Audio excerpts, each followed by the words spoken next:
Достар, кезінде Шығыс Түркістаннан қуғындалып, жау екі саусағын шауып кеткен қазақ қызының қолынан Түркия президенті Режеп Тайып Ердоғанның сүйгенін білесіз бе? Бұл кісі қазіргі Түркиядағы тек қана қазақтар тұратын Алтай ауылындағы Мұстафа ағамыздың анасы. Мына бірінші мен екінші саусақтың үші жоқ. Жеңіні саусағын тығып былай ұстап жүреді екен, көрсетпейді екен, ұялады екен. Оның жеңгелері оған шолақ дейді екен. Мына саусағы қолын мына екеуі үші жоқ деп шолақтап айтады деп, саусағын көрмесін жеңнің ішіне бетіп салып жүреді екен қолын.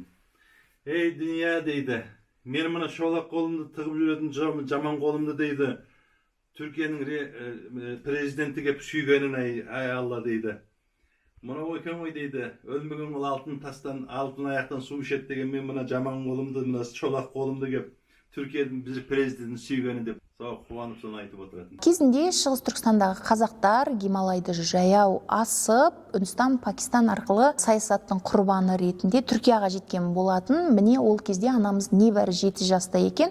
Көш барысында екі кішкентай қыз тезек теруге кетеді, жау оларды ұстап алып, бірінің қарнына қылыш сұғып өлтіреді, ал екіншісін қаша жөнелгенде шапқан кезде екі саусағын басын сауғалаған шауып түседі. Жерге құлаған қызды өліп қалды деп ойлайды, ал оны туыстары 2 күннен кейін ғана тауып алған. Су ішері бар болса керек. Осылайша анамыз ұлы көшпен бірге Түркияға жеткен екен. Ал кейін анамыз Түркия президенті Режеп Тайып Ердоғанмен не үшін жолықты, ол туралы толығырақ фильмнен көре аласыздар. Төмендегі сілтемеге өтіңіздер.